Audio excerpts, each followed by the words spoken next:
बताइए अभी Ujjivan small finance bank के एमडी सीईओ कौन बन गए हैं? तो आंसर होगा इत्तिरा डेविस। और ये किनकी जगह लेंगे? नितिन चुग का ये स्थान लेंगे। देखो उज्जीवन स्मॉल फाइनेंस बैंक की बात करें तो इसका हेडक्वार्टर आपको मिलेगा बेंगलुरु में और इसके संस्थापक है समित घोष। स्थापना होती है 2017 में। बाकी प्रदीप कुमार पांजा ये कर्नाटक बैंक के अध्यक्ष बने थे।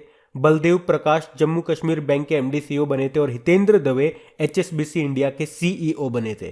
तो इस प्रश्न से सिंपल सा वन लाइनर प्रश्न है, याद क्या रखना है? उज्जीवन स्मॉल फाइनेंस बैंक के एमडी सीईओ बन गए इत्तिरा डेविस। बढ़ते आगे। अब आपको बताना है अभी निकारागुआ देश के राष्ट्रपति कौन बन गए? Daniel Ortega. तो अभी तक यही थे इस देश के राष्ट्रपति और अभी एक बार फिर से इन्होंने राष्ट्रपति पद की शपथ ले ली है। तो आप कहोगे ये उनका राष्ट्रपति के रूप में 5वां कार्यकाल है और लगातार 4था कार्यकाल है। निकारागुआ की कैपिटल है मानागुआ और यहां की करेंसी होती है कॉर्डेबा। बाकी नजला बोदेन ट्यूनीशिया की पहली महिला प्रधानमंत्री बनी। मैग्डेलेना एंडरसन स्वीडन की पहली महिला प्रधानमंत्री बनी। डेम सेंड्रा मैसन बारबाडोस की पहली प्रेसिडेंट ये बनी है। बढ़ते आगे। बताइए एयर इंडिया के नए सीएमडी कौन बन गए? तो आंसर होगा विक्रम देव दत्त। ये एयर इंडिया के नए सीएमडी बन गए हैं। किनकी जगह ली इन्होंने? राजीव बंसल की जगह ली। अब राजीव बंसल जैसे आप नाम सुनोगे ना, आपके माइंड में क्लिक करना चाहिए कि ये नाम तो यार बड़ा बड़ा सा लग रहा है। कहां पढ़ा था? अभी मिनिस्ट्री ऑफ सिविल एविएशन में जो सेक्रेटरी यानी कि सचिव बने थे वो यही तो थे, राजीव बंसल। तो राजीव बंसल तो चले गए वहां पे और उनकी जगह आ गए कौन? विक्रम देवदत्त। ऐसे याद रखा करो। अब आपके लिए एक प्रश्न है, अभी विस्तारा एयरलाइन के भी नए सीईओ बने थे, उनका नाम आपको बताना है। और हिंट के लिए मैं आपको बता दूं, इस एयरलाइन का नाम वी से स्टार्ट होता है ना, तो इसके सीईओ का नाम भी वी से ही स्टार्ट होता है। तो अब दिमाग लगाओ और आंसर दो। बाकी एस सोमनाथ इसरो के नए चीफ बने। Virendra Singh Pathania Indian Coast Guard के भी 24वें प्रमुख बने थे। और विनय कुमार त्रिपाठी ये रेलवे बोर्ड के नए चेयरमैन और सीईओ बने। और विनय कुमार सक्सेना नाम भी मैंने आपको कई बार बताया है। चलो अगर पता है आप लोगों तो बताओ कि विनय कुमार सक्सेना ये कौन है। बढ़ते हैं आगे। अब आपको बताना है हाल ही में किसे अगले थल सेना उप प्रमुख के रूप में नियुक्त किया गया? तो आंसर होगा मनोज पांडे को। तो अभी सरकार ने पूर्वी सेना commander lieutenant general Manoj Pande को अगले थल सेना उपाध्यक्ष के रूप में नियुक्त किया है। वे किनका स्थान लेंगे? लेफ्टिनेंट जनरल सीपी मोहंती का, जो कि अभी 23 जनवरी 2022 को रिटायर्ड हो गए। अच्छा, अतुल कुमार गोयल ये भी पंजाब नेशनल बैंक के एमडी सीईओ बने। अतुल दिनकर राणे ये ब्रह्मोस एरोस्पेस के एमडी सीईओ बने। और आर्मी चीफ वर्तमान में हमारे मनोज मुकुंद नरवणे हैं।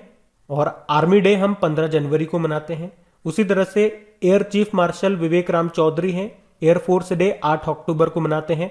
Naval chief are Hari Kumar हैं और नौसेना दिवस 4 दिसंबर को मनाते हैं। ध्यान रखना। ये बढ़ते आगे। अच्छा बताइए यूरोपीय संघ की संसद के अध्यक्ष के रूप में किसे चुना गया? आंसर होगा रॉबर्टा मेट्सोला को। तो माल्टा देश की एक ईसाई डेमोक्रेट हैं ये रॉबर्टा मेट्सोला, जिनको यूरोपीय संघ की संसद का अध्यक्ष चुना गया है। ये किनका स्थान लेंगी? डेविड सासोली का, जिनका नाम आपने जरूर सुना होगा। इनका अभी कुछ समय पहले निधन हो गया था। तो रॉबर्टा मेट्सोला इनका नाम आपको याद रखना है। और इस पद पर आने वाली ये केवल मात्र तीसरी महिला है। और इसके अलावा वे यूरोपीय संसद की सबसे कम उम्र की राष्ट्रपति भी हैं। अच्छा, यूरोपीय संघ का संसद मुख्यालय कहां पर है? स्ट्रासबर्ग फ्रांस में। और वैसे यूरोपियन यूनियन का हेडक्वार्टर तो आप जानते ही हो। जानते हो तो बताओ कमेंट बॉक्स में टाइप करके। बाकी पियरे ओलिवियर की बात करेंगे तो इंटरनेशनल मॉनेटरी फंड के ये अभी चीफ इकोनॉमिस्ट मुख्य अर्थशास्त्री बने थे। किनका स्थान लिया इन्होंने? गीता गोपीनाथ का, जो कि इंटरनेशनल मॉनेटरी फंड की फर्स्ट डेप्यूटी मैनेजिंग डायरेक्टर बन गई। कैथरीन रसेल यूनिसेफ की नई हेड बन गई हैं। इन्होंने किनका स्थान लिया? हेनरिटा H4 का। और Zhang Ming Shanghai Cooperation Organisation के नए प्रमुख बन गए। और आप जानते हो मैं अब आपसे क्या प्रश्न पूछूंगा, शंघाई कोऑपरेशन ऑर्गेनाइजेशन का नवा मेंबर कौन सा बन गया है? इसका उत्तर आप दो। इससे पहले जो मैंने आपसे प्रश्न पूछा था यूरोपियन यूनियन का हेडक्वार्टर है कहां पर, उसका आंसर होगा ब्रुसेल बेल्जियम में। बढ़ते आगे।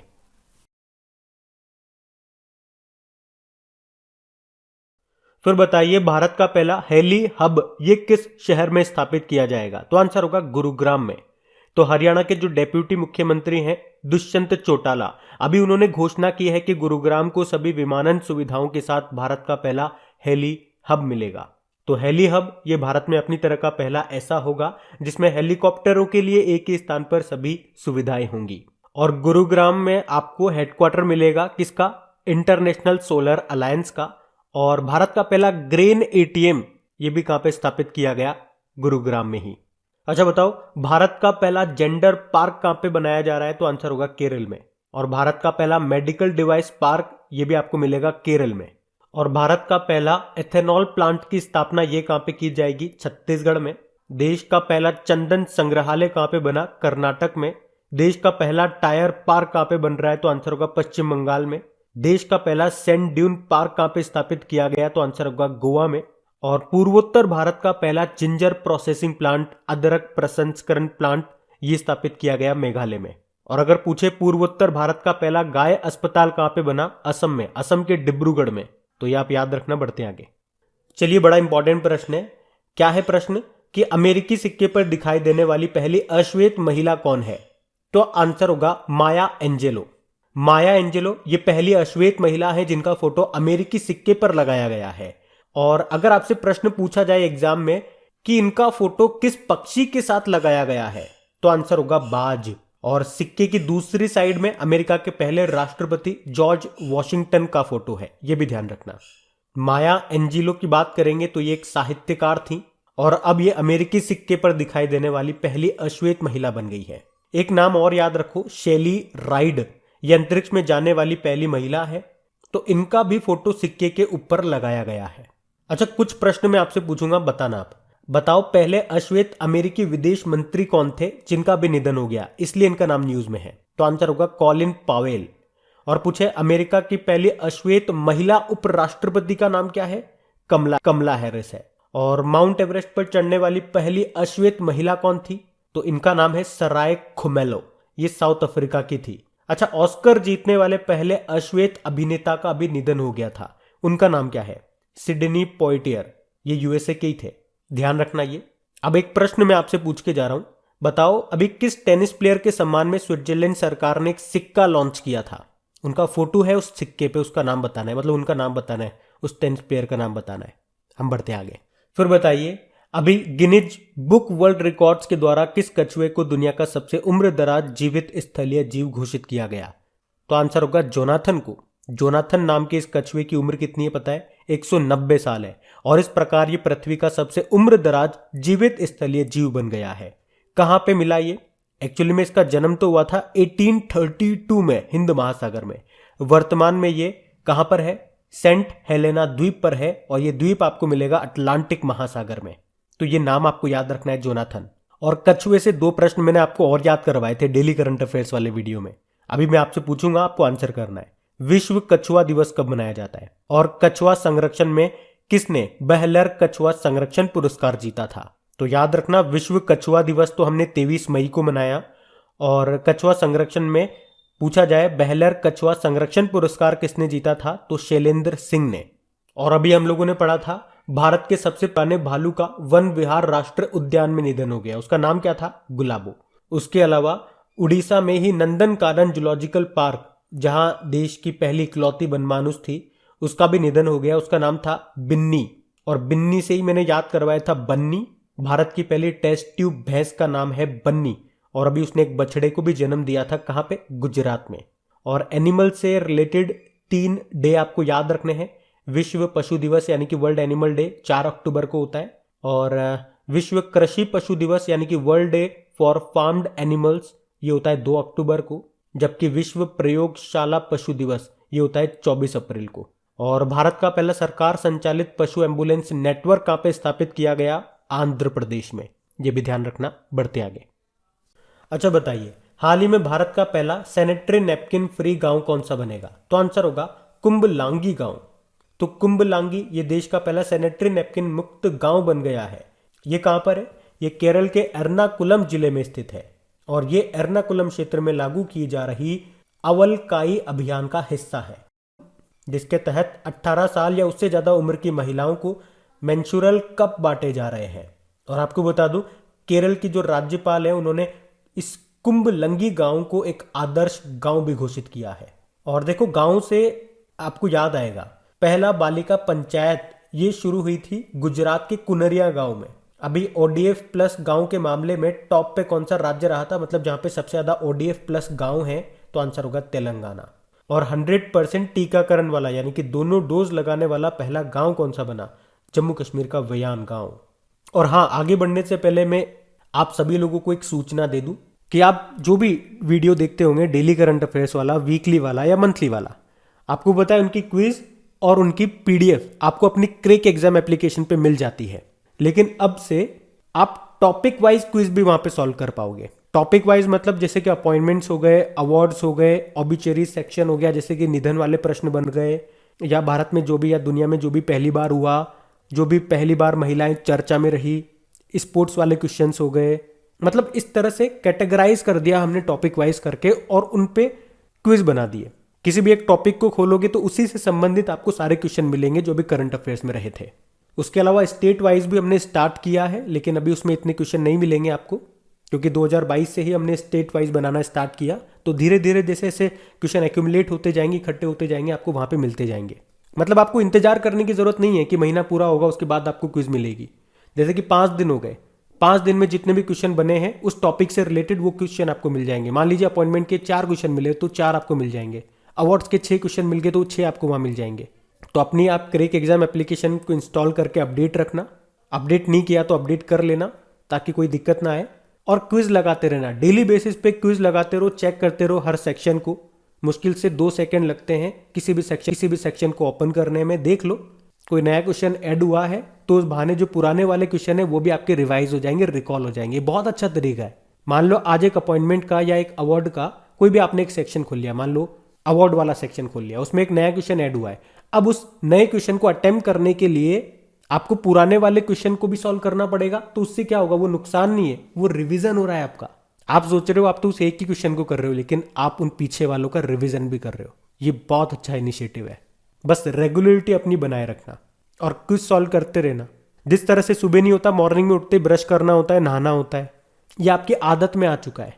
चाहे आपका मन करे ना करे, अपने आप सुबह उठते हो, बाथरूम में पहुंच जाते हो, ब्रश हाथ में आ जाता है। तो बस ऐसी आदत डाल लो जब तक कि आप कोई एग्जाम क्रैक न कर लेते, कि डेली आपको क्विज सॉल्व करनी है तो करनी है। और प्लीज़ अगर मेहनत अच्छी लगती है, वीडियोस अच्छे लगते हैं, क्विज वगैरह अच्छी लगती है, कुछ भी इनमें से कुछ भी अच्छा लगता है, तो प्लीज़ हमें सपोर्ट ज़रूर करें। सपोर्ट से कोई पैसे नहीं मांग रहे हम, बस वीडियोस को शेयर ज़रूर कर दें अपने दोस्तों के साथ में, ताकि इतनी मेहनत लगती है तो कम से कम हमें भी देख के अच्छा लगे कि हाँ कम से कम व्यूज़ तो आ रहे हैं, लोग जुड़ तो रहे हैं। और लाइक ज़रूर करना। बढ़ते हैं आगे। अच्छा बताइए, अभी किस राज्य या यूनियन टेरिटरी की पुलिस ने अपना पहला पॉडकास्ट जिसका नाम है किस्सा खाकी का, इसको लॉन्च किया? तो आंसर होगा दिल्ली। तो दिल्ली पुलिस ने अपना पहला पॉडकास्ट अभी लॉन्च किया। किस नाम से? किस्सा खाकी का। इसका उद्देश्य है अपराध, जांच, दिल और मानवता की अनसुनी कहानियों के माध्यम से जनता के साथ संपर्क स्थापित करना। और पॉडकास्ट का पहला एपिसोड है किस्सा खाकी का। इसे अभी 16 जनवरी को दिल्ली पुलिस के सोशल मीडिया हैंडल पर प्रसारित किया गया था। और इस पॉडकास्ट को जानी मानी मीडिया शिक्षिका है वर्तिका नंदा, ये सुना रही है। अच्छा, दिल्ली पुलिस आयुक्त कौन है? राकेश अस्थाना है, जिन्होंने ही अभी दिसंबर 2021 में, आपको याद होगा, एक ई लर्निंग प्लेटफॉर्म उन्नति को लॉन्च किया था।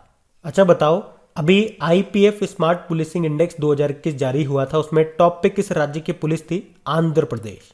और अभी गृह मंत्रालय ने दिल्ली के सदर बाजार पुलिस स्टेशन को सर्वश्रेष्ठ पुलिस स्टेशन का दर्जा भी दिया था। और अभी किस राज्य की सरकार ने वर्चुअल पुलिस स्टेशन लॉन्च किया था? तो उड़ीसा सरकार ने। और चलो आप ही के लिए होगा ये प्रश्न कि असम पुलिस की पहली महिला महानिदेशक इंस्पेक्टर जनरल कौन बनी है? बताओ। हम बढ़ते आगे। फिर बताइए, 15 जनवरी 2022 को खादी के कपड़े से बना दुनिया का सबसे बड़ा राष्ट्रीय ध्वज ये कहां पे प्रदर्शित किया गया? आंसर होगा जैसलमेर में। तो अभी 15 जनवरी को आपको पता है सेना दिवस मनाया। उसी मौके पर राजस्थान के जैसलमेर में भारत पाकिस्तान सीमा पर लोंगे वाला जो स्थान है, वहां पर खादी के कपड़े से बना दुनिया का सबसे बड़ा राष्ट्रीय ध्वज प्रदर्शित किया गया। लोंगे वाला ये भारत और पाकिस्तान के बीच 1971 की ऐतिहासिक लड़ाई का केंद्र चरण था। झंडे की बात करेंगे, ये कितना बड़ा है? तो लंबाई में ये 225 फीट लंबा है, चौड़ाई में ये 150 फीट चौड़ा है, वजन है इसका 1400 किलोग्राम। बनाया किसने? KVIC ने, खादी व ग्रामोद्योग आयोग ने, जिसके अध्यक्ष कौन है? विनय कुमार सक्सेना है। अच्छा बताओ, अभी हमारे रेलवे बोर्ड के नए चेयरमैन और CEO कौन बन गए? उनका नाम इनके नाम से मिलता जुलता है, तो ये दोनों नाम आपको साथ में याद रहेंगे, ऐसे याद करोगे तो। अभी हम बढ़ते आगे। अब आपको बताना है यूपीआई यानी कि यूनिफाइड पेमेंट इंटरफेस ऑटो पे शुरू करने वाली पहली दूरसंचार कंपनी कौन सी बन गई, तो आंसर होगा जियो। तो अभी एनपीसीआई और रिलायंस जियो ने ये घोषणा की है कि यूपीआई ऑटो पे सर्विस को अब जियो के यूजर इस्तेमाल कर पाएंगे।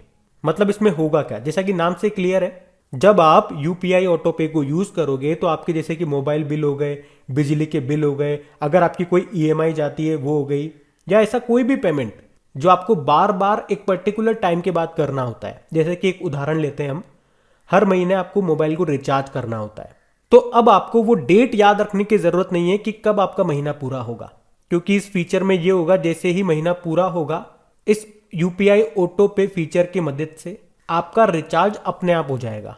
उसी तरह से कोई ईएमआई जाती है तो वो भी अपने आप चली जाया करेगी। तो क्या कह रहा है, नाम क्या है, ऑटो पे, अपने आप पे हो जाएगा जब आप इस फीचर को यूज करोगे तो याद रखना कि यूपीआई ऑटो पे की सुविधा देने वाला जियो पहला ऑपरेटर बन गया है। National payment corporation of India के बारे में मैंने आपको पीछे भी बताया।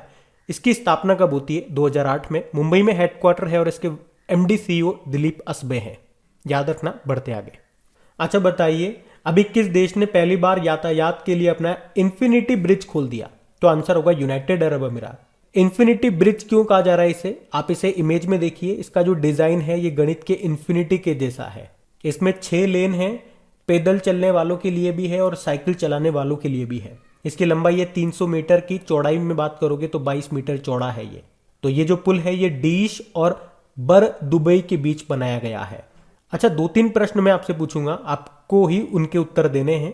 पहला प्रश्न, उड़ीसा का सबसे लंबा पुल जिसका नाम है टी सेतु, क्योंकि ये टी आकार का है, ये महानदी पर बनाया गया है। कहां पर, उड़ीसा में। अच्छा आप बताओ उड़ीसा में किस जगह बनाया गया है इसे, तो ये तो मैं बताता हूं आपको, उड़ीसा के कटक में बनाया गया है। उसके अलावा अगर आपसे पूछा जाए भारत का सबसे लंबा रोड आर्च ब्रिज ये कहां पे बना है, मेघालय में।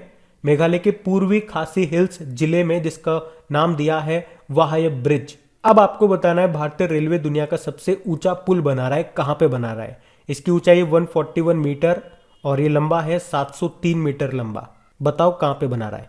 हम बढ़ते हैं आगे।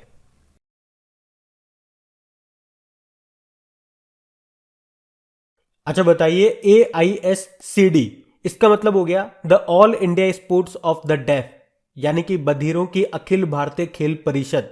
ये किस राज्य में पहली विश्व बधिर T20 क्रिकेट चैंपियनशिप 2023 का आयोजन करेगी, तो आंसर होगा केरल में। और कब होगा ये, जनवरी 2023 में पहली विश्व बधिर T20 क्रिकेट चैंपियनशिप का आयोजन किया जाएगा केरल में। केरल में कहां पे, केरल के तिरुअनंतपुरम में। और ये अपनी तरह का पहला टूर्नामेंट है। एक्चुअली में ये पहले 2022 में होना था, फिर कोरोना के कारण इसे पोस्टपोन कर दिया, अब ये 2023 में होगा।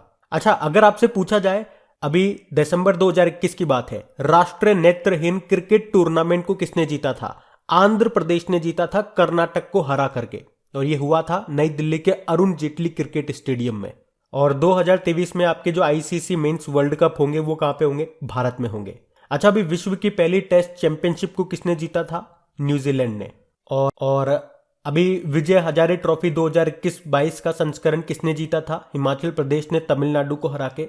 और विजय हजारे ट्रॉफी 2020-21 को जीता था मुंबई ने उत्तर प्रदेश को हरा करके, जबकि सैयद मुश्ताक अली ट्रॉफी को जीता तमिलनाडु ने कर्नाटक को हरा के।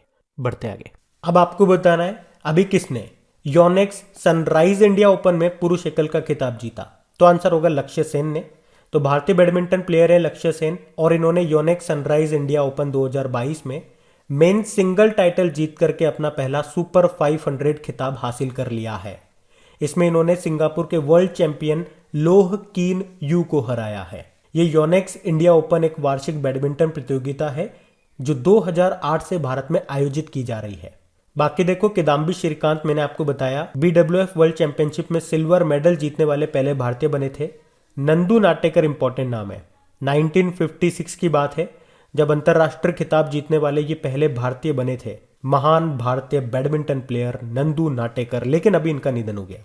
और PV सिंधु का नाम जानते हो ना, भारतीय शटलर हैं ये, और टोक्यो ओलंपिक 2020 में ब्रोंज जीता ही था, मैंने आपको बताया।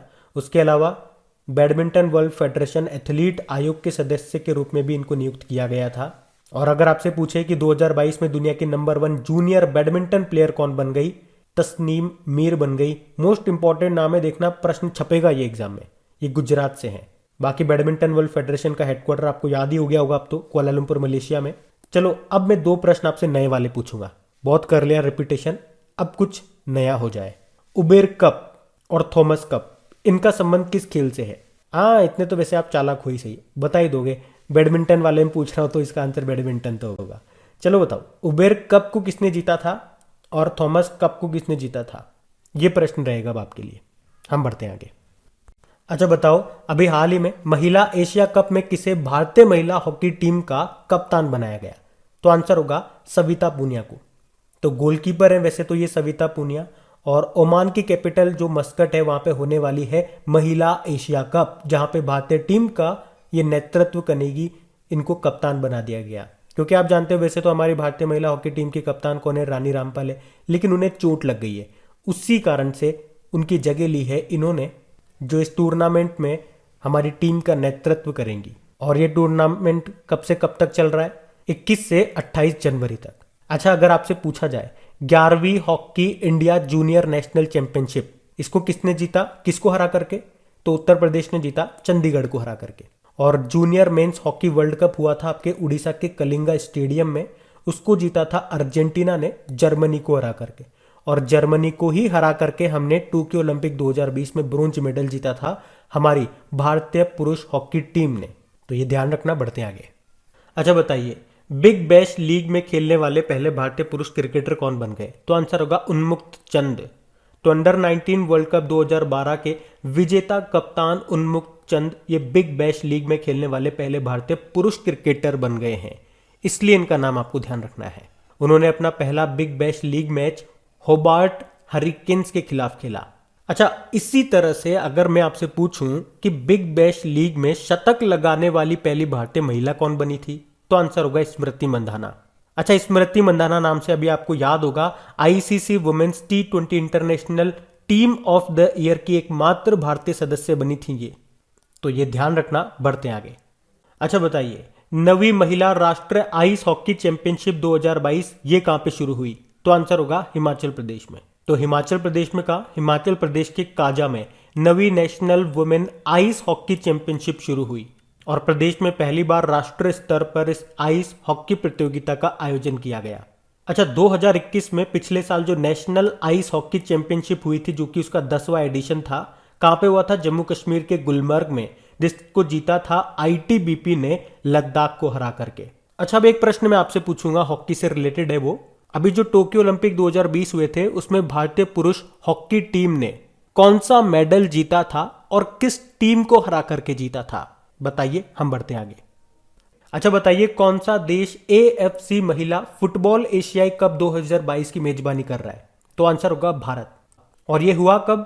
ये 20 जनवरी 2022 से शुरू हुआ। कहां पे? मुंबई, नवी मुंबई और पुणे में। तो याद रखना, एएफसी महिला फुटबॉल एशियाई कप 2022 की मेजबानी किसने की? भारत ने की। अच्छा, फुटबॉल से रिलेटेड कुछ इंपॉर्टेंट क्वेश्चंस मैं आप लोगों को बताऊंगा, लेकिन वो अगले क्वेश्चन में मैं आपको बताऊंगा। अभी हम बढ़ते हैं आगे। अब आपको बताना है अभी किसे सर्वश्रेष्ठ फीफा पुरुष खिलाड़ी के रूप में चुना गया? तो आंसर होगा रॉबर्ट लेवांडोव्स्की को। तो अभी बेस्ट फीफा फुटबॉल अवार्ड्स 2021 की घोषणा की गई है, जिसमें पुरुषों में बेस्ट फीफा प्लेयर चुना गया पोलैंड के फुटबॉल प्लेयर और बायर्न म्यूनिक फुटबॉल क्लब के खिलाड़ी रॉबर्ट लेवांडोव्स्की को। जबकि बेस्ट फीफा वुमेन प्लेयर चुना गया स्पेन की फुटबॉल प्लेयर और बार्सिलोना फुटबॉल क्लब की खिलाड़ी एलेक्सिया पुटेलस को। अच्छा, एलेक्सिया पुटेलस का नाम आपने पहले भी सुना होगा, बताओ कमेंट बॉक्स में कहां पे। आपको याद होगा हमने पढ़ा था 7वीं बार पुरुषों का बैलन डी'ओर खिताब अभी किसने जीता था? 2021 में पढ़ा था हमने नवंबर में। तो आंसर होगा इसका लियोनल मेसी। तो पुरुषों में तो बैलन डी'ओर खिताब जीता था लियोनल मेसी ने, और महिलाओं में जीता था एलेक्सिया पुटेलस ने। वहां पे आपने इनका नाम पढ़ा था। देखो, फीफा का हेडक्वार्टर याद रखना ज्यूरिख स्विट्जरलैंड में है, प्रेसिडेंट है गिनी इन्फेनिटो। और अभी उड़ीसा में जो मेंस जूनियर वर्ल्ड कप 2021 हुआ था उसको किसने जीता था? अर्जेंटीना ने जर्मनी को हरा करके। और याद रखना 2022 में जो FIFA under 17 women's World Cup होगा ये भारत में होगा, जिसका शुभंकर मैस्कॉट क्या है, ईभा, यानी कि ये एक एशियाई शेरनी है, ईभा। ईभा याद रखना है आपको नाम। बाकी कोपा अमेरिका 2021 ये जीता था अर्जेंटीना ने। यूरो कप 2020 जीता था इटली ने। 2022 में फीफा वर्ल्ड कप होंगे कतर दोहा में। तो ये पॉइंट आप ध्यान रखना। बढ़ते आगे। बताइए अभी हाल ही में टोरंटो वाटर फ्रंट मैराथन का टाइटल स्पॉन्सर कौन बन गया है? तो आंसर होगा टीसीएस।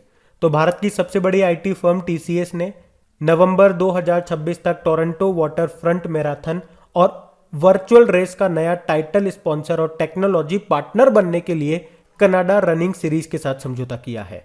अच्छा, इसी तरह से आपको याद होगा एक प्रश्न कि 2023 से आईपीएल का टाइटल स्पॉन्सर कौन होगा? तो आंसर होगा टाटा ग्रुप, जो कि रिप्लेस करेगा चाइना की एक मोबाइल कंपनी है वीवो उसको। टीसीएस यानी टाटा कंसल्टेंसी सर्विसेज स्थापना होती है अप्रैल 1968 में। मुंबई में हेडक्वार्टर है और इसके सीईओ राजेश गोपीनाथन है। बढ़ते आगे। बताओ अभी किस टेनिस प्लेयर ने 2022 सीजन के बाद संन्यास लेने की घोषणा की? तो आंसर होगा सानिया मिर्जा। तो हैदराबाद में जन्मी 35 साल की सानिया मिर्जा, जिन्होंने 2013 में ही वुमेन्स सिंगल प्रतियोगिता से रिटायरमेंट ले लिया था, इसलिए आपने देखा भी होगा जब भी वो खेलती हैं उसके बाद वुमेन्स डबल में ही खेलती हैं। और अभी ऑस्ट्रेलियन ओपन 2022 में वुमेन्स डबल के पहले ही राउंड में हारने के बाद उन्होंने ये फैसला लिया कि वे इस सीजन के अंत तक पूरी तरह से संन्यास ले लेंगी।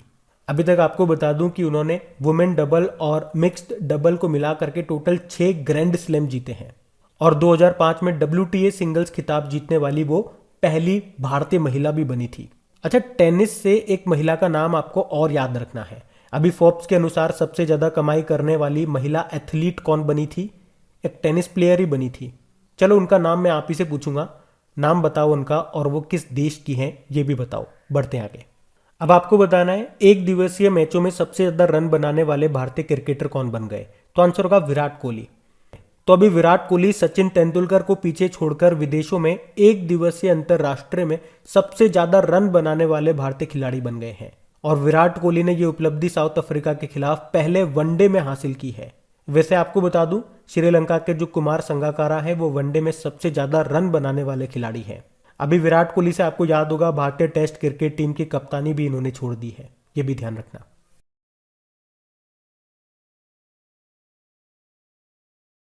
फिर बताइए अभी हाल ही में किस बैंक को ग्लोबल प्राइवेट बैंकिंग अवार्ड्स 2021 में सर्वश्रेष्ठ निजी बैंक के रूप में नामित किया गया? तो आंसर होगा एचडीएफसी बैंक को। तो अब याद रखना एचडीएफसी बैंक को ग्लोबल प्राइवेट बैंकिंग अवार्ड्स 2021 में बेस्ट प्राइवेट बैंक के रूप में नामित किया गया है। एचडीएफसी बैंक स्थापना होती है 1994 में। मुंबई में हेडक्वार्टर मिलेगा। एमडी सीईओ शशिधर जगदीशन है और इसके अध्यक्ष हैं अतनु चक्रवर्ती। अभी आपको याद होगा एचडीएफसी बैंक को ही मोस्ट इनोवेटिव बेस्ट प्रैक्टिस 2021 के लिए confederation of Indian industry award भी मिला था। फेडरल बैंक की बात करेंगे तो महिला मित्र प्लस नाम से एक बचत योजना इन्होंने शुरू की थी। कर्नाटक बैंक को अभी इलेक्ट्रॉनिक्स एंड आईटी मिनिस्ट्री ने 2 डिजिधन पुरस्कार भी दिए थे और आईसीआईसीआई बैंक ने ऑनलाइन प्लेटफॉर्म ट्रेड इमर्ज को लॉन्च किया था। इस कारण से ये न्यूज में थे, याद रखना। बढ़ते आगे। चलिए फिर बताइए अभी भारत में सबसे पसंदीदा यूपीआई लाभार्थी बैंक कौन सा बन गया? यूपीआई मतलब होता है यूनिफाइड पेमेंट इंटरफेस। तो आंसर होगा इसका पेटीएम पेमेंट बैंक। तो अभी पेटीएम पेमेंट बैंक भारत में सबसे बड़ा और सबसे तेजी से बढ़ने वाला यूपीआई लाभार्थी बैंक बन गया है। ये एक महीने में 926 मिलियन से ज्यादा यूपीआई लेन देन करने वाला देश का पहला लाभार्थी बैंक बन गया है। दूसरे नंबर पे एसबीआई है। देखो पेटीएम पेमेंट बैंक की बात करते हैं तो इसका हेडक्वार्टर मिलेगा आपको नोएडा यूपी में। एमडी सीईओ सतीश कुमार गुप्ता है और अध्यक्ष आप जानते ही हो विजय शेखर शर्मा है। अभी आपको याद होगा पेटीएम पेमेंट बैंक को आरबीआई ने शेड्यूल्ड बैंक यानी कि अनुसूचित बैंक का दर्जा भी दिया था। और अभी पेटीएम पेमेंट बैंक ने ही कश्मीरी गेट मेट्रो स्टेशन पर भारत की पहली फास्टैग आधारित मेट्रो पार्किंग सुविधा भी शुरू की थी। बाकी बैंक ऑफ बड़ौदा अभी इसने ब्रांड एंडोर्सर बनाया शेफाली वर्मा को। एक्सिस बैंक की बात करो तो भारत में पॉइंट ऑफ सेल मशीन स्थापित करने के मामले में दूसरा सबसे बड़ा बैंक बना ये। और कोटक महिंद्रा बैंक की बात करें तो देश भर में माइक्रो एटीएम शुरू करेगा ये। बढ़ते आगे। अच्छा बताइए हाल ही में किस बैंक ने बायोमेट्रिक आधारित बैंकिंग भुगतान के लिए मिंका सुपे के साथ समझौता किया? तो आंसर होगा एक्सिस बैंक।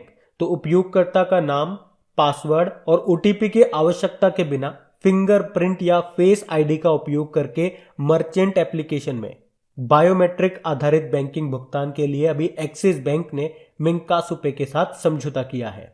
एक्सिस बैंक, इसका हेडक्वार्टर मिलेगा आपको मुंबई में। एमडी सीईओ अमिताभ चौधरी हैं, अध्यक्ष हैं राकेश मखीजा और टैगलाइन होती है बढ़ती का नाम जिंदगी। आपको याद होगा, मैंने आपको बताया भी है, पॉइंट ऑफ सेल मशीन स्थापित करने वाला देश का दूसरा सबसे बड़ा बैंक बना है ये। फेडरल बैंक की बात करेंगे तो महिला मित्र प्लस नाम से एक बचत योजना शुरू की थी इसने। साउथ इंडियन बैंक की बात करें तो UI path automation excellence award 2021 जीता इसने। इंडसइंड बैंक की बात करेंगे तो ग्रीन फिक्स्ड डिपॉजिट इसने शुरू किया था, ध्यान रखना ये।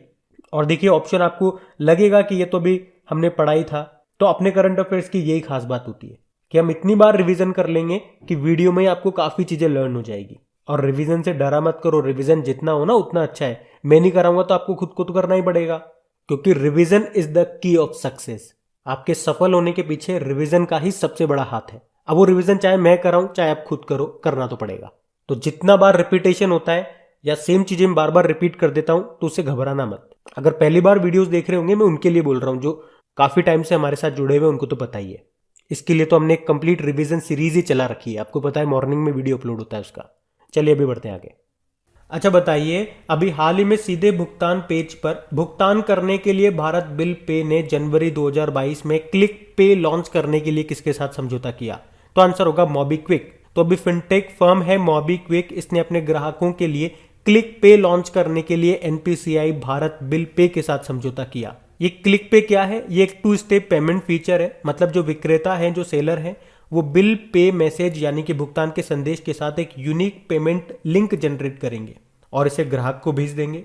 फिर ग्राहक उस लिंक पर क्लिक करेगा तो वो सीधे भुगतान पेज यानी कि पेमेंट पेज पर चला जाएगा जहां वो पेमेंट कर पाएगा।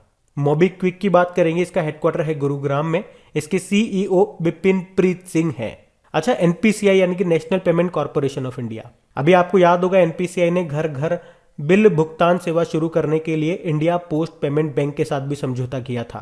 उसी तरह से कोटक महिंद्रा बैंक ने अभी रुपे क्रेडिट कार्ड जिसका नाम रखा था वीर, उसको लॉन्च करने के लिए भी एनपीसीआई के साथ समझौता किया था।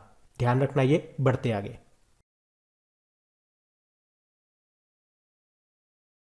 अब बताइए, अभी सशस्त्र बल वयोवृद्ध दिवस यानी कि आर्म्ड फोर्सेस वेटरन्स डे ये कब मनाया गया? तो आंसर होगा 14 जनवरी को। हर साल 14 जनवरी को ही मनाते हैं। तो एक्चुअली में इस दिन को हमारे राष्ट्र की सेवा में हमारे दिग्गजों की निस्वार्थ भक्ति और बलिदान के सम्मान में इस दिन को मनाया जाता है। और इसे 14 जनवरी को ही क्यों मनाते हैं?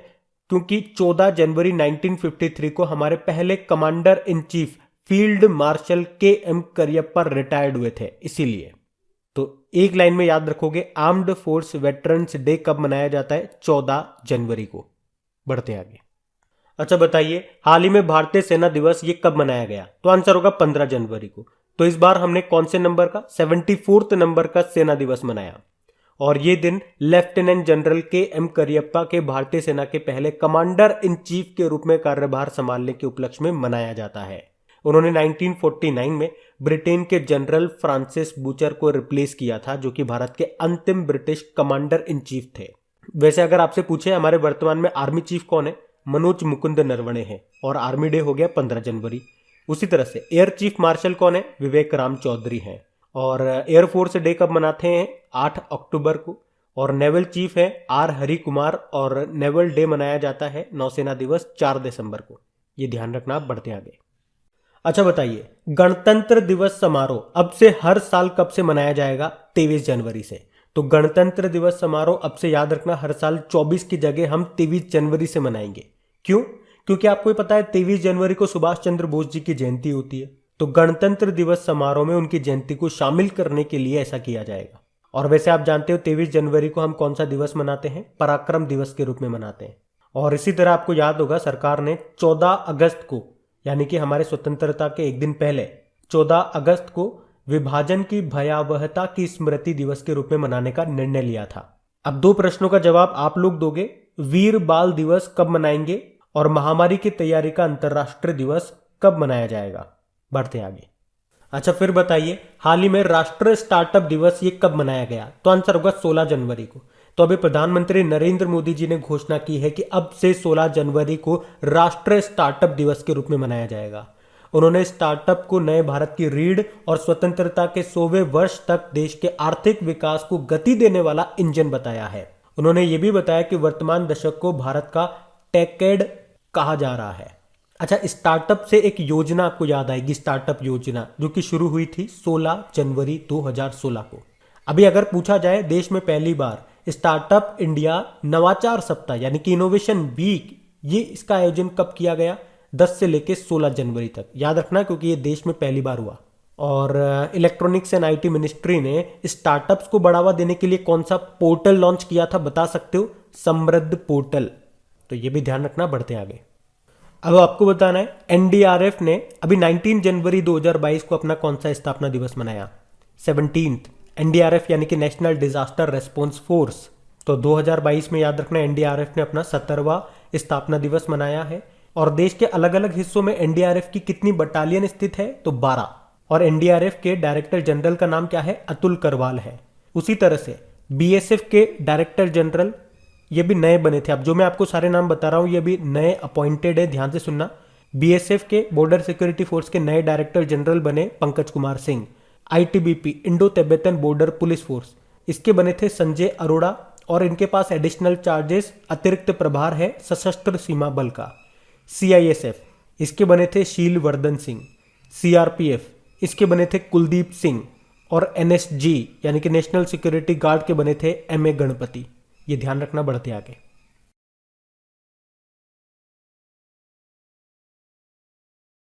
अच्छा, फिर बताइए अभी मिसेज वर्ल्ड 2022 का खिताब किसने जीता? तो आंसर होगा शाइलिन फोर्ड ने।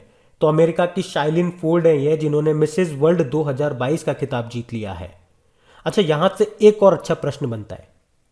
नवदीप कौर, पूछा जाए मिसेज वर्ल्ड 2022 में बेस्ट नेशनल कॉस्ट्यूम का अवार्ड किसने जीता? तो आंसर होगा नवदीप कौर ने। इन्होंने कुंडलिनी चक्र ड्रेस के लिए ये मिसेज वर्ल्ड 2022 में बेस्ट ड्रेस कॉस्ट्यूम टाइटल जीता है। ये उड़ीसा के राउरकेला की रहने वाली है। अच्छा, बाकी अभी 70वीं मिस यूनिवर्स का खिताब किसने जीता था? हरनाज कौर संधू ने जीता था।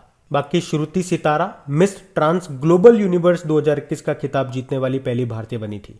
और मिस अर्थ इंडिया 2021 का खिताब जीता था रश्मि माधुरी ने। मिसेज वर्ल्ड वाइड क्वीन का खिताब जीता था पूजा बदलानी ने। और मिस इंडिया यूएसए 2021 का खिताब जीता था वेदही डोंगरे ने। अच्छा, मिसेज इंडिया गैलेक्सी 2021 का खिताब किसने जीता था? निकिता सोकल ने।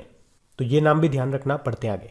अच्छा बताइए, हाल ही में किस देश के पूर्व क्रिकेटर क्लाइव लॉयड को नाइटहुड सम्मान मिला? तो आंसर होगा वेस्ट इंडीज। तो वेस्ट इंडीज के पूर्व कप्तान है ये क्लाइव लॉयड, जिनको क्रिकेट के खेल के प्रति उनकी सेवाओं के लिए प्रिंस विलियम ने नाइटहुड सम्मान देकर के सम्मानित किया। और इसी के साथ इंग्लैंड के विश्व कप विजेता कप्तान इयॉन मॉर्गन को क्रिकेट के खेल के प्रति उनकी सेवाओं के लिए प्रिंस विलियम के द्वारा CBE यानी कि commander of the order of British Empire से सम्मानित किया गया। और आप भी जानते हो, आप कुछ दिन पहले ही हमारे एक फॉर्मूला 1 ड्राइवर हैं जिनको भी ये नाइटहुड सम्मान मिला था। उनका नाम है लुइस हैमिल्टन। वो ब्रिटेन से है और किस कार कंपनी के ड्राइवर हैं? तो मर्सिडीज के। और मैंने आपको एक प्रश्न इसी के साथ बताया था कि रविंद्रनाथ टैगोर ने किस घटना के बाद नाइटहुड की उपाधि त्याग दी थी? तो एक्चुअली में उन्हें ये उपाधि मिली थी 1915 में। फिर आप जानते हो उसके बाद 1919 में जलियांवाला बाग हत्याकांड हुआ और उसी के विरोध में नाइटहुड की उपाधि को उन्होंने त्याग दिया था। बढ़ते आगे। तो इस प्रश्न में आपसे क्या पूछा जा रहा है, देखिए अभी हाल ही में किसने अंतरराष्ट्रीय लोक कला महोत्सव में स्वर्ण पदक जीता? तो आंसर होगा सुमित भाले। तो महाराष्ट्र के एक युवा लावणी कलाकार हैं ये सुमित भाले, जिन्होंने अभी दुबई में अंतरराष्ट्रीय लोक कला महोत्सव में स्वर्ण पदक जीता है, गोल्ड मेडल जीता है। वे महाराष्ट्र के फुलबाड़ी जिले के पाथरी के रहने वाले हैं। लावणी आप जानते हो महाराष्ट्र का एक पारंपरिक नृत्य है। यह पारंपरिक गीत और नृत्य का एक संयोजन है, कॉम्बिनेशन है, जो विशेष रूप से ढोलकी की थाप पर किया जाता है। बाकी हर्षाली मल्होत्रा, ये बजरंगी भाईजान जो मूवी आई थी उसमें जो बच्ची का रोल किया था मुन्नी का, ये वही है हर्षाली मल्होत्रा। अभी बड़ी हो गई और अभी 12वां भारत रत्न डॉक्टर अंबेडकर अवार्ड 2022 इन्होंने जीत लिया। सतीश अडिगा की बात करेंगे, डॉक्टर सुभाष मुखर्जी पुरस्कार जीता इन्होंने। किसने दिया? ICMR Indian council of medical research ने। JC चौधरी, इंपॉर्टेंट नाम, कई बार आपको बता चुका हूं। अंक ज्योतिषी यानी कि न्यूमेरोलॉजी में पहला गिनीज वर्ल्ड रिकॉर्ड इन्होंने जीता है। ध्यान रखना, ये बढ़ते आगे। अच्छा बताइए, हाल ही में किस बैंक ने IBS intelligence global fintech innovation award 2021 को जीत लिया है? तो आंसर होगा एक्सिस बैंक ने। तो एक्चुअली में एक तो हो गया एक्सिस बैंक और एक CRM नेक्स्ट सॉल्यूशन। इन्होंने सर्वश्रेष्ठ CRM यानी कि कस्टमर रिलेशनशिप मैनेजमेंट प्रणाली कार्यान्वयन के लिए IBS intelligence global fintech innovation award 2021 को जीता है। ये दुनिया भर में वैश्विक बैंकरों और IT सलाहकारों के लिए सबसे प्रमुख पुरस्कारों में से एक है। देखो, एक्सिस बैंक की बात करते हैं, स्थापना होती है 1993 में। हेडक्वार्टर है मुंबई में। MD अमिताभ चौधरी हैं और इसके अध्यक्ष हैं राकेश मखीजा। वैसे इसकी टैगलाइन क्या होती है? बढ़ती का नाम जिंदगी।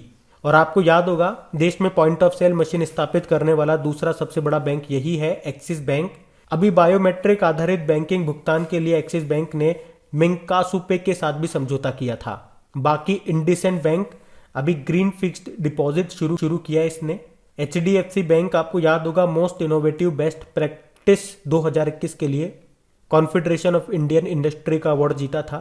फेडरल बैंक अभी इसने महिला मित्र प्लस नाम से एक बचत योजना शुरू की थी। ध्यान रखना, ये बढ़ते आगे। अच्छा बताइए, किसे 2022 के जेनेसिस पुरस्कार से सम्मानित किया गया? तो आंसर होगा एल्बर्ट बोरला। तो अमेरिकी फार्मा कंपनी है फाइजर और उसके CEO हैं ये एल्बर्ट बोरला, जिन्हें 2022 के जेनेसिस पुरस्कार से अभी सम्मानित किया गया। अभी उन्हें ये जो सम्मान है कुछ ही महीनों के भीतर कोरोना वैक्सीन डेवलप करने के लिए दिया गया है। और इसी तरह से साइरस पूनावाला का नाम आपने सुना होगा। पुणे में जो सीरम इंस्टीट्यूट ऑफ इंडिया है उसके चेयरमैन हैं ये साइरस पूनावाला। इन्हें लोकमान्य तिलक राष्ट्र पुरस्कार 2021 मिला था कोविशील्ड वैक्सीन बनाने के लिए। एलेक्सी नवल्नी यूरोपीय संघ का सखारोव पुरस्कार जीता इन्होंने। और फुमजिले मलाम्बो एंगकुका ग्लोबल गोलकीपर अवार्ड 2021 इन्होंने जीता था। अच्छा बताइए, किस देश के पूर्व राष्ट्रपति थे ये इब्राहिम बाउबकर कीता, जिनका भी निधन हो गया? तो आंसर होगा माली।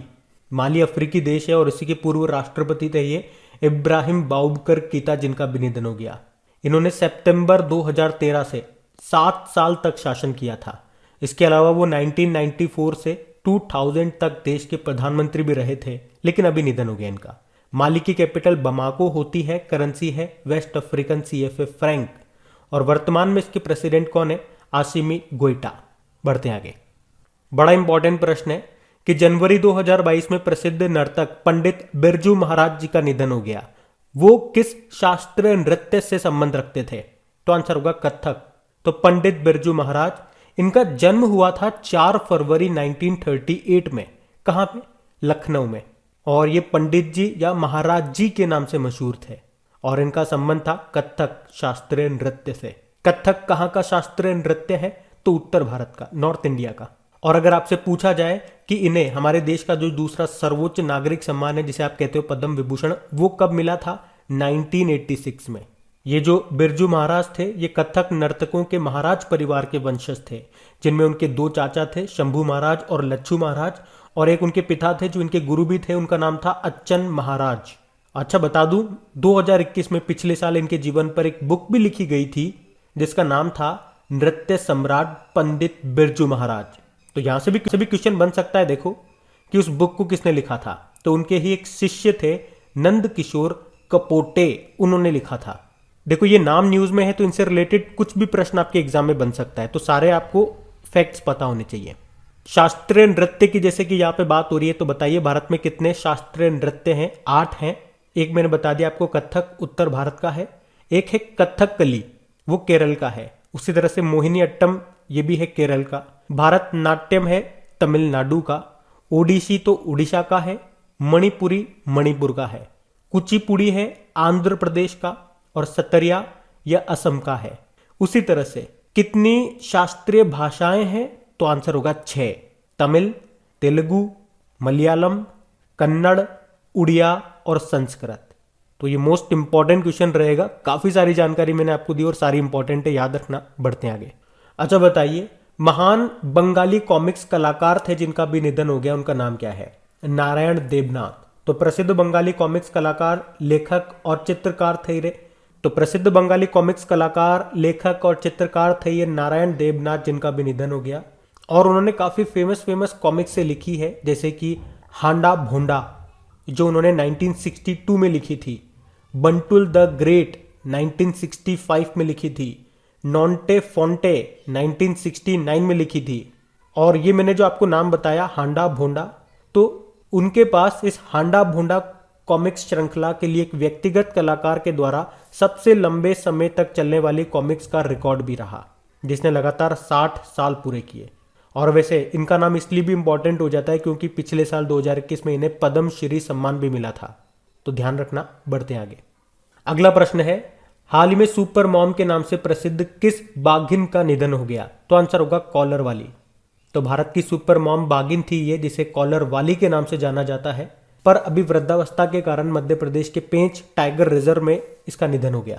और कॉलर वाली ये बाघिन अपने जीवन काल में 29 शावकों को जन्म देने के लिए जानी जाती थी, जिसे वर्ल्ड रिकॉर्ड माना जाता है। और बाकी ये नाम तो मैं आपको बता चुका हूँ, जोनाथन, गुलाबो बन्नी वगैरह।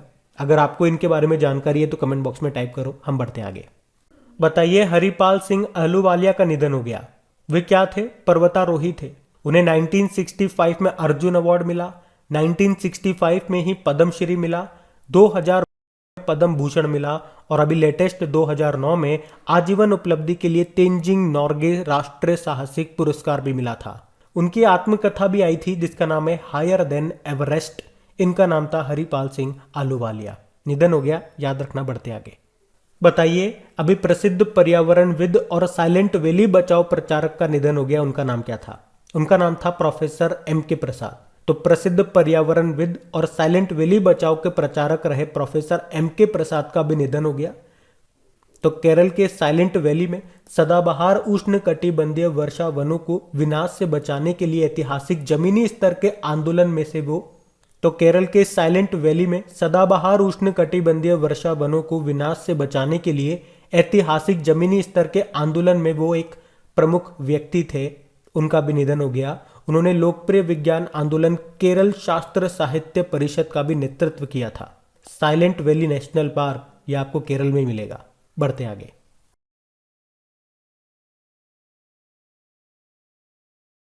अच्छा बताइए, हाल ही में फोर्ब्स की सर्वाधिक कमाई करने वाली महिला खिलाड़ियों की लिस्ट में कौन टॉप पर रही? तो आंसर होगा नाओमी ओसाका। तो अभी हाल ही में फोर्ब्स की सर्वाधिक कमाई करने वाली महिला खिलाड़ियों की लिस्ट जारी की गई और इसमें 4 बार की ग्रैंड स्लैम चैंपियन जापान की नाओमी ओसाका टॉप पर रही है। और इस लिस्ट में आपको भारत की shuttler badminton player PV Sindhu भी मिलेगी, जो इस लिस्ट में कौन से स्थान पर है? 7वें नंबर पर है। 2021 में नाओमी ओसाका ने पूछा जाए कि कौन सा ग्रैंड स्लैम जीता था। चलो ये प्रश्न आप ही के लिए बनेगा। बताओ, 4 ग्रैंड स्लैम होते हैं ना, Australian open, French open, Wimbledon open और यूएस ओपन।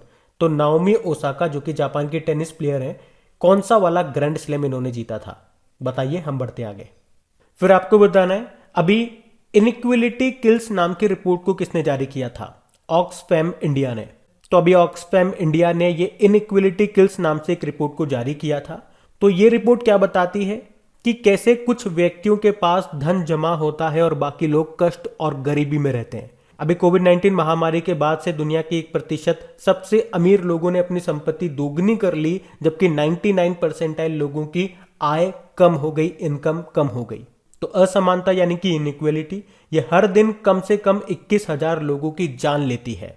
और इस रिपोर्ट में भारत को बहुत असमान देश के रूप में वर्णित किया गया है। देखो, रिपोर्ट से कुछ प्रश्न मैं आपसे पूछता हूं, आपको बताना है। चलो पहला प्रश्न तो आप मुझे बताओ, वर्ल्ड इकोनॉमिक आउटलुक रिपोर्ट को कौन जारी करता है? और ये प्रश्न इंपॉर्टेंट है क्योंकि यूपीएससी 2014 के प्रीलिम्स में ये प्रश्न पूछा गया था, तो ऑब्वियसली इंपॉर्टेंट है। तो आंसर होगा इंटरनेशनल मॉनिटरी फंड। और एक और प्रश्न बताओ, ये जो अब मैं प्रश्न पूछूंगा ये यूपीएससी 2015 के प्रीलिम्स में पूछा गया था। प्रश्न है, ग्लोबल इकोनॉमिक प्रोस्पेक्ट्स रिपोर्ट को कौन जारी करता है? इसका उत्तर आप ही को देना है। मैं आपको हिंट दे देता हूं, अभी जिसने ease of doing business report को जारी करना बंद कर दिया वही इस रिपोर्ट को जारी करता है। काफी स्ट्रॉन्ग हिंट दे दिया मैंने आपको। उत्तर अब आपको देना है फाइनल। अभी हम बढ़ते आगे। अच्छा बताइए, अभी किस राज्य के राज्यपाल ने कोवा CHD एप्लीकेशन को लॉन्च किया? तो आंसर होगा पंजाब। तो अभी पंजाब के जो राज्यपाल है बनवारी लाल पुरोहित, उन्होंने लोगों को कोविड संबंधी हर प्रकार की महत्वपूर्ण जानकारी देने के लिए COVA-CHD नाम से एक एप्लीकेशन को लॉन्च किया है। तो ये एक कोरोना वायरस अलर्ट एप्लीकेशन है। तो ये लोगों को देखभाल उपायों संबंधी जानकारी सहित सरकार के द्वारा कोविड-19 संबंधी सुझाए गए परामर्श भी देगा। देखो, पंजाब की कैपिटल चंडीगढ़ हो गई और चंडीगढ़ में आपको बताया देश का सबसे ऊंचा एयर प्यूरिफिकेशन टावर भी लगाया गया था। उसके अलावा चंडीगढ़ रेलवे स्टेशन को 5 star eat right station certificate भी मिला था और ऐसा होने वाला ये 5वां रेलवे स्टेशन बना था। यहाँ के मुख्यमंत्री हैं चरणजीत सिंह चन्नी और गवर्नर है बनवारी लाल पुरोहित। और आपको पता है पंजाब के मोहाली इंटरनेशनल हॉकी स्टेडियम का नाम बलवीर सिंह सीनियर के नाम पे भी कर दिया गया, तो ये भी ध्यान रखना। अच्छा बताइए, हाल ही में किसने सारथी नाम से एक मोबाइल एप्लीकेशन को लॉन्च किया? तो आंसर होगा सेबी ने। तो शेयर बाजार में निवेश करने को और भी ज्यादा आसान बनाने के मकसद से अभी सेबी ने इस मोबाइल एप्लीकेशन को लॉन्च किया जिसका नाम रखा है सारथी, जो निवेशकों को मतलब जो इन्वेस्टर्स होते हैं उनको सटीक ज्ञान के साथ सशक्त बनाएगा। मतलब इसके जरिए निवेशकों को सभी वित्तीय उत्पादों से संबंधित कई तरह की अहम जानकारियां मिल सकेगी। इससे उन्हें शेयर बाजार में होने वाले उतार चढ़ाव का पता चलता रहेगा। सेबी यानी कि security and exchange board of India. देखो, सेबी की स्थापना के बारे में बात करेंगे तो 1988 में भारत सरकार की तरफ से इसकी स्थापना कर दी गई थी, लेकिन आधिकारिक तौर पर सेबी को कानूनी मान्यता मिली है 1992 में। इसका हेडक्वार्टर मुंबई में है और इसके वर्तमान अध्यक्ष हैं अजय त्यागी। और अभी पिछले साल दिसंबर में हम लोगों ने पढ़ा था कि सेबी ने तकनीकी क्षमताओं को बढ़ाने और बाजार की विसंगतियों का जल्द पता लगाने के लिए एक अलर्ट समिति भी बनाई थी, जिसकी अध्यक्षता कौन कर रही है? सेबी की पूर्व पूर्णकालिक सदस्य माधवी पुरी बुच। ये भी ध्यान रखना, बढ़ते आगे।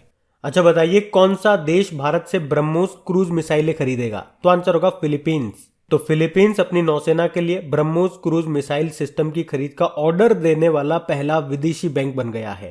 तो इस समझौते से भारत की रक्षा निर्यात प्रणाली को भी बढ़ावा मिलेगा। और कितने का सौदा हुआ ये? तो $375 मिलियन का। देखो, फिलीपींस की हम बात कर लेते हैं। उससे पहले मैं आपको बता दूं ब्रह्मोस मिसाइल के बारे में। आप जानते ही हो, रशिया और भारत ने मिलकर के इसको बनाया है। ये एक सुपरसोनिक क्रूज मिसाइल है। सुपरसोनिक मतलब हो गया इसकी जो स्पीड है साउंड की स्पीड से ज्यादा है। क्रूज मतलब हो गया फायर एंड फॉरगेट मिसाइल है, दागो और भूल जाओ मिसाइल है। बाकी फिलीपींस की कैपिटल क्या है? मनीला। यहीं पे आपको हेडक्वार्टर मिलेगा एशियन डेवलपमेंट बैंक का। उसके अलावा अंतरराष्ट्रीय चावल अनुसंधान केंद्र, ये भी यहीं पर मिलेगा आपको मनीला में। और राष्ट्रीय चावल अनुसंधान केंद्र आपको मिलेगा कटक उड़ीसा में। और चावल से आपको याद आएगा, गोल्डन राइस रोपण को मंजूरी देने वाला पहला देश यही है, फिलीपींस। और अभी आप लोगों ने पढ़ा भी होगा, फिलीपींस ने बाल विवाह पर पाबंदी लगाने के लिए कानून भी लागू किया है। और बताओ, एशिया का नोबेल पुरस्कार किसे कहा जाता है? रेमन मैग्सेसे पुरस्कार को, जो कि मनीला फिलीपींस में दिया जाता है। और आपसे पूछा जाए कि 2021 में शांति का नोबेल पुरस्कार किसे मिला था? 2 जनों को मिला था, जिसमें से एक फिलीपींस की ही है, नाम है मारिया रेसा, और दूसरे हैं दमित्री मुरातोव जो कि रशिया से हैं। अब 2 प्रश्न मैं आप लोगों से पूछूंगा। एक तो ये बताओ, अभी ब्रह्मोस एरोस्पेस के एमडी सीईओ कौन बने? और दूसरा प्रश्न ये बताओ, अभी हमने किस युद्धपोत से ब्रह्मोस सुपरसोनिक क्रूज मिसाइल के उन्नत संस्करण का सफल परीक्षण किया था? ये 2 प्रश्न हो गए आपके लिए। हम बढ़ते आगे। अच्छा बताइए, हाल ही में किस देश ने arrow 3 anti ballistic missile system का सफल परीक्षण किया? तो आंसर होगा इजराइल। तो अभी इजराइल ने अपने arrow 3 anti ballistic missile defence system का अभी सफल परीक्षण किया। इसमें इजराइल ने धरती के वायुमंडल के बाहर ही दुश्मन मिसाइल को तबाह कर दिया। और याद रखना, इजराइल ने इसे यूएसए की सहायता से तैयार किया है। इजराइल, जिसकी कैपिटल है जेरूसलम, करेंसी है इजरायली न्यू शेकेल, नए प्रधानमंत्री हैं नेफ्टाली बेनेट, नए प्रेसिडेंट हैं इसाक हर्जोग, और इजराइल की संसद को क्या कहते हैं? नीसेट। अच्छा बताओ, इजराइल में दूतावास खोलने वाला पहला खाड़ी देश कौन सा बना था? यूनाइटेड अरब अमीरात। हमने इजराइल से कौन से ड्रोन खरीदे हैं? Heron drone. और इसे कहां तैनात किया? भारत चीन सीमा पर। अच्छा, मिसाइल से आपको एक इंपॉर्टेंट क्वेश्चन याद आना चाहिए। अभी भारत से ब्रह्मोस सुपरसोनिक क्रूज मिसाइल को खरीदने वाला पहला देश कौन सा बना? फिलीपींस। और S-400 मिसाइल भारत ने किस देश से खरीदी है? रशिया से। ध्यान रखना, ये बढ़ते आगे। अच्छा बताइए, अभी हाल ही में भारतीय रेलवे ने ट्रेन गार्ड के पद के नाम को बदलकर क्या कर दिया? तो आंसर होगा ट्रेन मैनेजर। तो मतलब अब ट्रेन गार्ड को ट्रेन मैनेजर के नाम से जाना जाएगा। इसके अलावा असिस्टेंट गार्ड को तो असिस्टेंट पैसेंजर ट्रेन मैनेजर कहा जाएगा और गुड्स गार्ड को गुड्स ट्रेन मैनेजर के नाम से जाना जाएगा। और रेलवे ने ही काफी सारे नामों में बदलाव किए, जैसे कि मध्य प्रदेश का जो हबीबगंज रेलवे स्टेशन है उसका नाम बदल करके रानी कमलापति रेलवे स्टेशन कर दिया।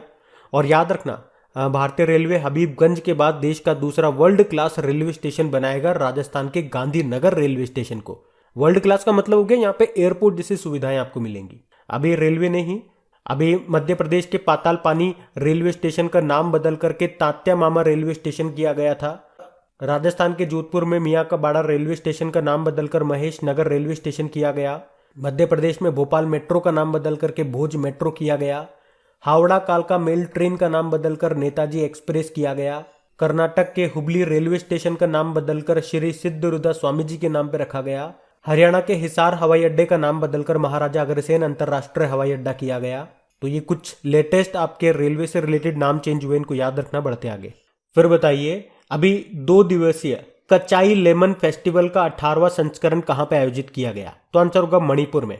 मणिपुर के उखरूज जिले में एक कचाई गांव है, वहीं पे इसका आयोजन किया गया। और इसका उद्देश्य क्या है? इस अनोखे प्रकार के नींबू फल को बढ़ावा देना और नींबू किसानों को प्रोत्साहित करना। और ये जो कचाई नींबू है इसको जीआई टैग मिला हुआ है यहाँ पे। अच्छा, एक साइंस का प्रश्न बनता है यहाँ पे, एस्कॉर्बिक एसिड, एस्कॉर्बिक अम्ल किस विटामिन में पाया जाता है? तो विटामिन सी में। और विटामिन सी की कमी से कौन सा रोग होता है? स्कर्वी रोग होता है। और ज्यादातर खट्टे पदार्थों में आपको ये विटामिन मिलेगा, जैसे कि नींबू, आंवले वगैरह। देखो, मणिपुर की कैपिटल इम्फाल है, मुख्यमंत्री हैं एन बीरेन सिंह और गवर्नर हैं एल गणेशन। और यहीं पे ही संगई फेस्टिवल भी मनाया जाता है, लाई हरोबा फेस्टिवल यहाँ पे मनाया जाता है। अभी यहाँ पे नट संकीर्तन उत्सव भी मनाया गया था, ध्यान रखना। बढ़ते आगे। अच्छा बताइए, द सिटीजन नामक संविधान साक्षरता अभियान किस जिले में आयोजित किया जा रहा है? तो आंसर होगा कोल्लम। तो केरल के कोल्लम जिले में अपनी तरह का पहला संविधान साक्षरता अभियान है ये द सिटीजन, ये आयोजित किया जा रहा है। तो कोल्लम जिला पंचायत, जिला योजना समिति और केरल स्थानीय प्रशासन संस्थान, ये तीनों आपस में मिलकर के भारतीय संविधान के मूल सिद्धांतों पर 7 लाख से ज्यादा परिवारों को शिक्षित करेंगे। और इस पहल का उद्देश्य क्या है? 14 अगस्त की आधी रात को कोल्लम को पूरी तरह से संविधान साक्षर जिला घोषित करना। बढ़ते आगे। अच्छा बताइए, सड़क परिवहन मंत्री हमारे नितिन गडकरी जी, जिनका निर्वाचन क्षेत्र है नागपुर, अभी इन्होंने 8 सीटर व्हीकल के लिए कम से कम कितने एयरबैग अनिवार्य कर दिए हैं? तो आंसर होगा 6। मतलब सरकार ने कहा सुरक्षा बढ़ाने के पर्पज से ऐसा किया जा रहा है, जो व्हीकल 8 सीटर वाले हैं, 8 सीटर जो व्हीकल होते हैं उनमें कम से कम 6 एयरबैग तो लगाने ही है कंपनी को। तो बस इसमें बताने के लिए इतना सही है, ये आप ध्यान रखें। फिर बताइए, अभी किस राज्य सरकार ने खाद्य सुरक्षा में सुधार के लिए वर्ल्ड फूड प्रोग्राम के साथ समझौता किया? तो आंसर होगा उड़ीसा। तो अभी उड़ीसा सरकार ने खाद्य सुरक्षा में सुधार के लिए, याद रखना, वर्ल्ड फूड प्रोग्राम के साथ समझौता किया है। तो इसमें क्या होगा? राज्य के छोटे किसानों जो विशेष रूप से चक्रवातों से ग्रस्त हैं, उनको सलाह दी जाएगी ताकि उन्हें जलवायु संकट के प्रभाव के अनुकूल होने में मदद मिल सके। देखो, वर्ल्ड फूड प्रोग्राम, इसका हेडक्वार्टर कहां पर है? रोम, इटली में है। अच्छा बताओ, रोम ये किस नदी के किनारे स्थित है? तो याद रखना, टाइबर नदी। और 2020 का नोबेल पीस प्राइज भी मिला था वर्ल्ड फूड प्रोग्राम को ही, याद होगा आपको। अच्छा, मैं अगर आपसे पूछूं कि वैश्विक खाद्य सुरक्षा सूचकांक 2021 यानी कि ग्लोबल फूड सिक्योरिटी इंडेक्स 2021 में भारत की रैंक क्या थी? 71। और food safety and standard authority of India ने जो तीसरा राज्य खाद्य सुरक्षा सूचकांक 2021 जारी किया था, उसमें बड़े राज्यों में टॉप पे था गुजरात, छोटे राज्यों में टॉप पे था गोवा, और केंद्र शासित प्रदेश यूनियन टेरिटरीज में टॉप पे था जम्मू कश्मीर। और फूड से रिलेटेड 2-3 डे मैंने आपको हमेशा बताए हैं, जैसे कि अंतर्राष्ट्रीय खाद्य हानि और अपशिष्ट के बारे में जागरूकता दिवस, इंग्लिश में बोलोगे तो international day of awareness of food loss and waste, ये मनाया जाता है 29 सितंबर को। इसकी थीम क्या थी? Stop food loss and waste for the people for the planet. और विश्व खाद्य सुरक्षा दिवस, वर्ल्ड फूड सेफ्टी डे, ये 7 जून को मनाया गया, जबकि वर्ल्ड फूड डे मनाया जाता है 16 अक्टूबर को। और 16 अक्टूबर को क्यों मनाते हैं? क्योंकि फूड एग्रीकल्चर ऑर्गेनाइजेशन की स्थापना हुई थी 16 अक्टूबर 1945 में। और फूड एग्रीकल्चर ऑर्गेनाइजेशन, इसका भी हेडक्वार्टर है रोम, इटली में। चलो एक प्रश्न का उत्तर आप दो, नेशनल फूड डे कब मनाया जाता है? हम बढ़ते हैं आगे। अच्छा बताइए, जनवरी 2022 को किसने कोविड-19 वैक्सीन पर एक स्मारक डाक टिकट जारी किया? तो आंसर होगा मनसुख मांडविया। आपको याद होगा पिछले साल यानी कि 16 जनवरी 2021 को कोविड-19 का वैक्सीनेशन अभियान शुरू हुआ था और अभी 16 जनवरी 2022 को इसे पूरे एक साल हो गया। तो उसी के उपलक्ष्य में ये कोविड-19 वैक्सीन पर एक स्मारक डाक टिकट जारी किया। किसने? हमारे हेल्थ मिनिस्टर मनसुख मांडविया ने। और इस फोटो में आप देखोगे तो ये जो वैक्सीन है ये है कोवैक्सीन, जिसको किसने बनाया है? भारत बायोटेक ने, हैदराबाद की कंपनी है ये एक इनएक्टिव यानी कि मृत वैक्सीन आप बोल सकते हो इसे। अच्छा, पूछा जाए पहला टीका किसको लगाया गया था? एम्स के स्वच्छता कर्मचारी थे मनीष कुमार, उनको लगाया गया था। अच्छा, ये तो बात हो गई कोवैक्सीन की, मैंने कहा अभी आपसे इस फोटो में। कोविशील्ड अगर पूछें तो इसको किसने बनाया है? Serum institute of India Pune ने। जाइकोव डी, ये डीएनए आधारित पहली वैक्सीन है जिसको बनाया जाइडस कैडुला ने। ओमिश्योर नाम सुना है आपने? ओमिक्रॉन की जांच करने के लिए एक स्वदेशी किट है ये, नाम याद रखना ओमिश्योर। और स्पुतनिक वी तो आप जानते ही हो रशिया ने बनाया है, ध्यान रखना। ये बढ़ते आगे। बताइए, Bose the untold story of an inconvenient nationalist नाम की बुक को किसने लिखा? चंद्रचूड़ घोष ने। तो अभी लेखक चंद्रचूड़ घोष ने ये बुक लिखी है जिसका नाम है Bose the untold story of an inconvenient nationalist. अच्छा, सुभाष चंद्र बोस जी की जयंती कब होती है? 23 जनवरी को। उस दिन हम पराक्रम दिवस के रूप में मनाते हैं। और हमने इसी से रिलेटेड एक प्रश्न भी पढ़ा था कि अब से गणतंत्र दिवस समारोह को 24 की जगह 23 जनवरी से मनाया जाएगा। बाकी अरुंधति भट्टाचार्य एसबीआई की पूर्व अध्यक्ष हैं ये। अभी इन्होंने एक बुक लिखी है indomitable a working woman's notes on life work and leadership.